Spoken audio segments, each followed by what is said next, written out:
Hey guys, welcome to another day on the shop. Today, we've got a Bestarc plasma cutter. Let's take a look and see what's inside.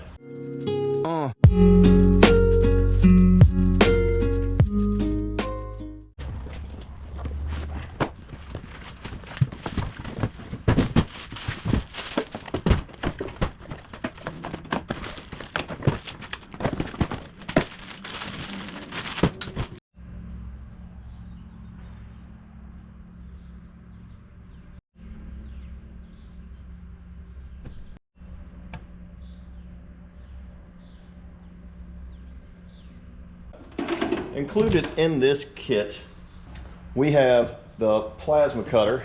We have an AG60P cutting torch. We have a ground clamp. We have an air hose. We have two cutting electrodes and a couple of other things, and two hose clamps. It's included with some Teflon tape. And we have a wire adapter for 220 to 110. Let's start looking at more in-depth details about this. So this is a 50 amp arc plasma cutter. It's a high frequency, dual voltage, 110, 220 plasma cutter. It's a 60% duty cycle, 50 to 60 hertz in the high frequency, a built-in air regulator and filter.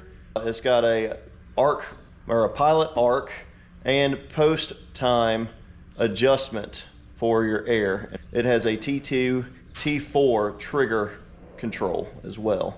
So, pretty cool. So let's get into turning this thing on and hooking everything up.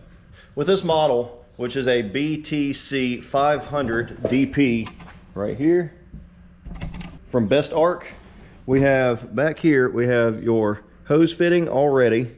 We have your on-off switch and your power cord, which I've already hooked up to 220 because that's what I have right here, and I don't have a wall outlet close by. So I'm not going to hook it up to 110, we're just going to go straight to 220. You have all your controls right here. We have not turned this on yet. So this is your post flow, this is your T2, T4, this is your air and cut. Your controls down here, your hookups and all that for your airline and everything.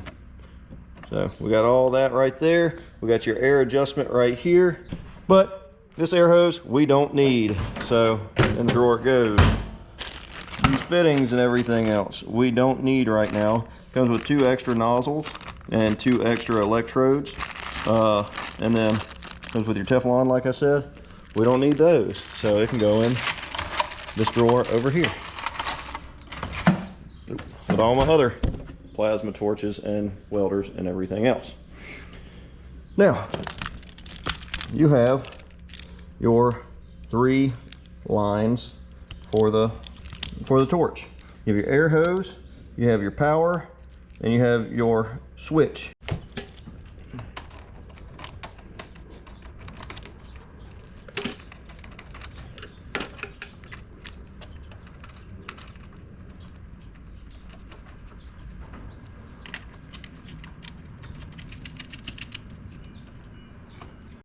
A couple features I like about these torches is the factor of it has a guard right here. You can't accidentally start the torch randomly, so you have to actually lift that up to click the button. So, but also it has this little guard, so it comes off the metal just enough. You see that? Just enough to where it can cut without touching the tip to the metal. So the sheath is pretty thick as well. I like that. But this is a heavy torch handle, and it feels a lot better than just like some Chinese manufacturers where they're just plastic. This actually has a little bit of weight to it, so it's pretty nice. I'm going to cut this machine on. We're going to look at all the features on the screen and see how that goes. All right, it's loading. Let's get a little bit close. All right, see it says 0 PSI right there because I don't have it hooked up to an airline. There's an air of 0.5, which is probably no air. I do have the book right here, so I can look that up, or I can hook it up to the airline, and that should eliminate that. So let me hook up to the airline. The simplicity of this machine makes it to where you can adjust your air pressure by pressing this button and rotating this knob to lower the air pressure. So I'm going to do that. It's going to be kind of loud, but we're going to adjust it down to 60 psi.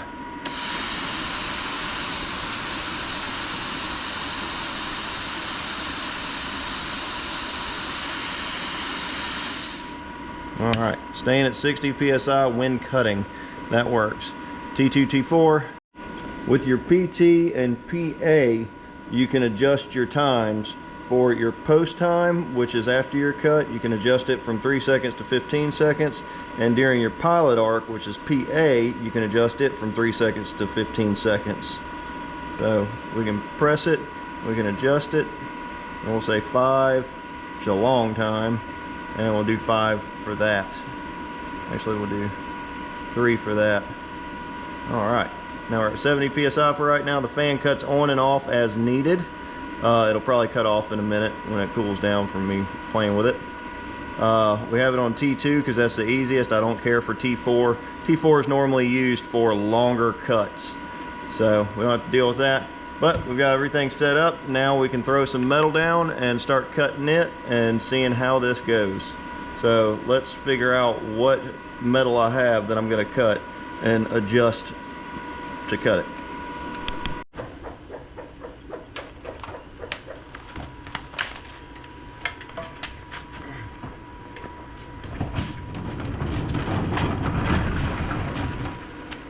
One thing I didn't mention is with 220 it goes from 15 to 50, but on 110 it goes from 15 to 35. So you can only cut a max of 15 amps on 110 volts. So in the pile of metal that I have 1/8, I have 20 gauge, and I have 14 gauge. This is all good to go. We'll just cut a couple of things out of the 14 gauge. And then the 1/8, we'll just take it slow and cut a couple pieces off here. But my problem, only issue is I see, is going down the list right here, if it'll focus, it probably won't, is these numbers. It starts off at 5/32 and then moves up to 1/4 inch for 220 and also for 110. But that starts off at 25 amps. So we're going to go down and we'll say, we can go down to 15 probably for the 20 gauge and maybe 20 for everything else. I mean, I could go up 25 for the 1/8 inch and so on and so forth. Well, let's start out with 15, see if it cuts this galvanized pretty easy, and we'll see how that goes. My recommendations for every company that has plasma cutters and sends them out as a kit: these are cheap, these are good, and they help. Instead of having the person who's buying the plasma cutter to also have to go get these. Yes, you'll have to buy your own gloves, but get you a pair of glasses made for cutting. These are dark shade. I think they are a 5 or 7. Get you a pair to save your eyes, because otherwise you'll go blind after a while. It's not good for your eyes to watch as you cut with a plasma cutter. And they are dark, they help a lot. So, safety first.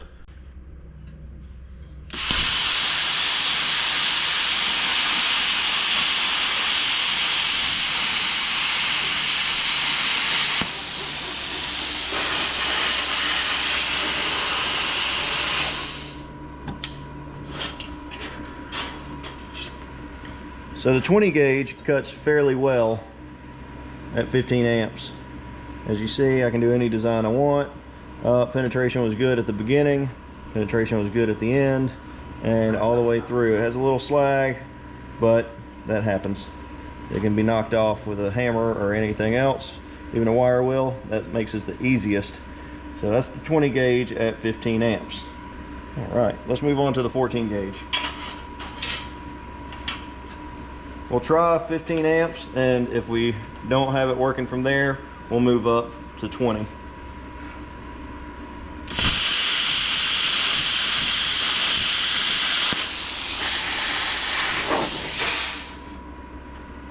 All right, same thing, looks great. A lot more slag on the back, but that's also 15 volt, or 50, keep saying 15 volts, 15 amps. That wire wheel will take all that off. But let's move on to the 1/8. We're gonna go up to, moving up to 20 amps. There we go.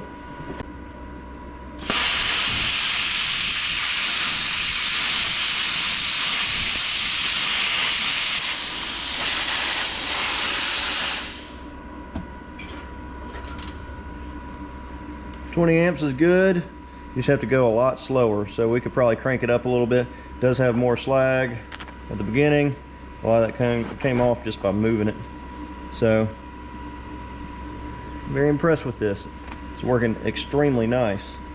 So, you can cut straight lines, circles, whatever you want. Let's cut a piece off here and get my trigger.